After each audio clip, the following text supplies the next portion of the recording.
Thank you and good afternoon. This is Sam Vaughn for Sam Sports Report. Today's date is Wednesday, November 12th, 2025, my birthday. We'll do that at the end. I have self-convinced myself. We'll start with NFL football from Sunday. I haven't been on here in a little bit, so we're going to do this. I had self-convinced myself that the Bears were going to lose to a not-so-good Giants team, but they rallied so much that they're good to go ahead with 4:47 to go, trailing 20-10 at one time. Caleb Williams completed the winning touchdown with a scramble. Caleb Williams ran in with a scramble of 18 yards. Caleb Williams also had 63 yards rushing and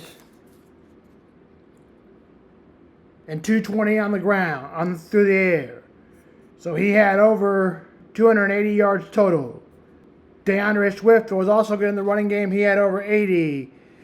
As the Bears rushed for over 200 yards. The Bears are 6-3 for the first time since 2018.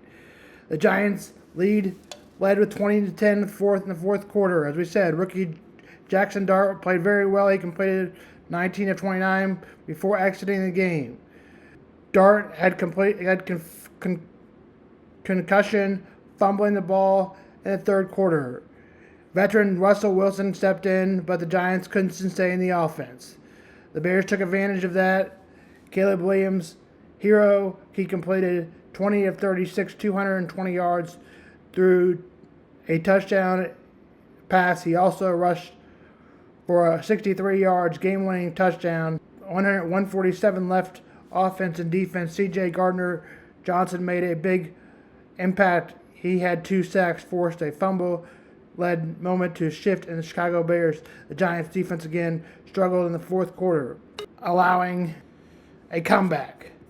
The Bears are 6-3. This is what does this mean? The Bears are 6-3 and showing improvement in late game. The Giants fall to 2-8. A continuous tough stretch and blows leads. For the Bears with underlying scores that win in the fourth quarter, they briefly fight. For the Giants, quarterback, such a movement, getting the job done again, raised questions about the depth of the defense and stamina in finishing the job. More on head coaching. Bran Daboll later fired at the end. Back to that. Bad big game, Browns Jets. Jets over Browns 27-20. Don't show up like poop on the field.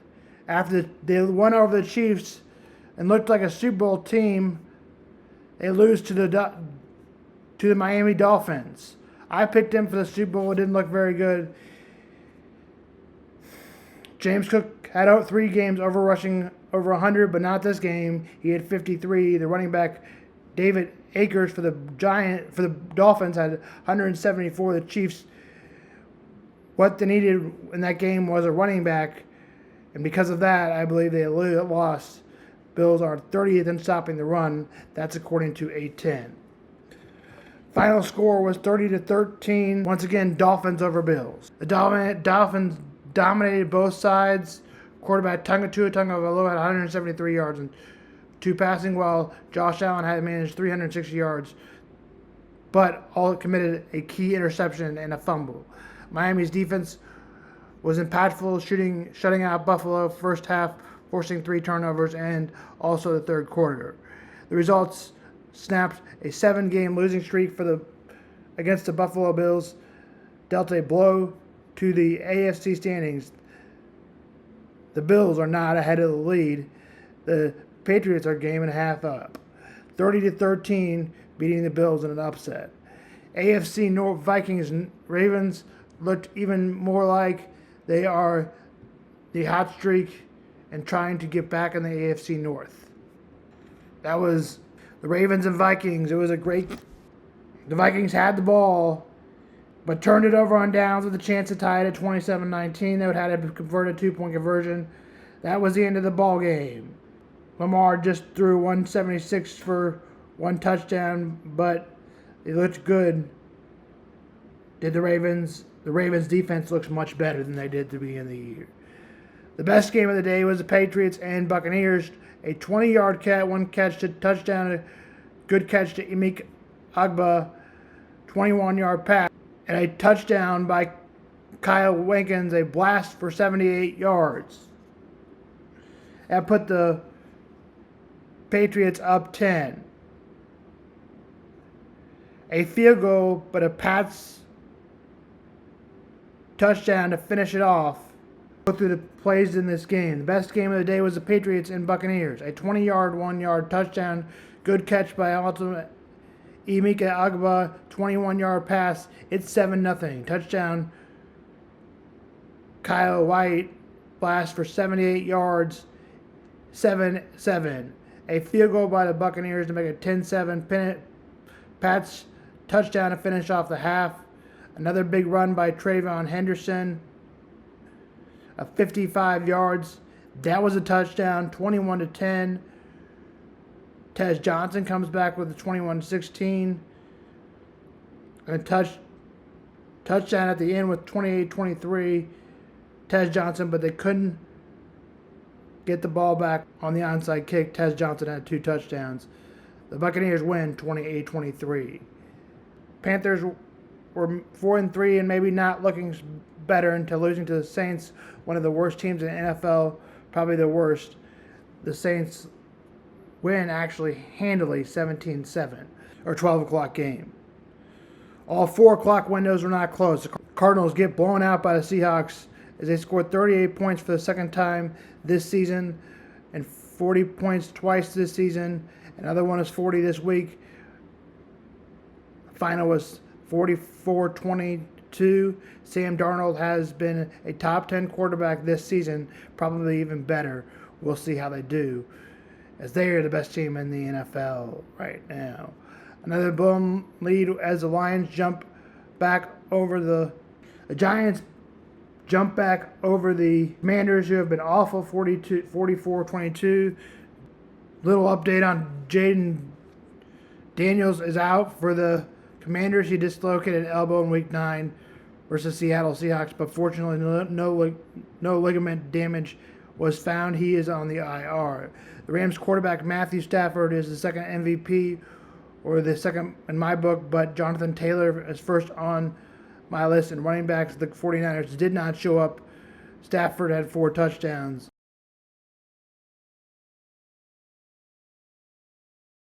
In Berlin, a Colts a field goal to get them to overtime in a game against the Falcons. Overtime, the Falcons would get the ball but not get it in. A touchdown by Jonathan Taylor, which if fans were smart then, they didn't love the quarterback, he would get the MVP, the most valuable player. Colts win 31-25. They are 8-2 and sitting pretty above the AFC South. It keeps the Colts in the playoff and as a top seed, showcasing Jonathan Taylor, everybody's Indies, running the control game, marked the first time ever in Berlin, expanding the league, intentional reach, highlighted Atlanta Falcons struggle at 3-6 and playoffs hope are feeding. That was a report on them. Bran Daboll was fired after winning head coach of the year. Bran Daboll complied a 20-41 regular season head coach from the 2022 through the 2022 season. He was 1-1 in the playoffs. In 2022, he won the coach of the year. He has not been very good in the last 3 years at all.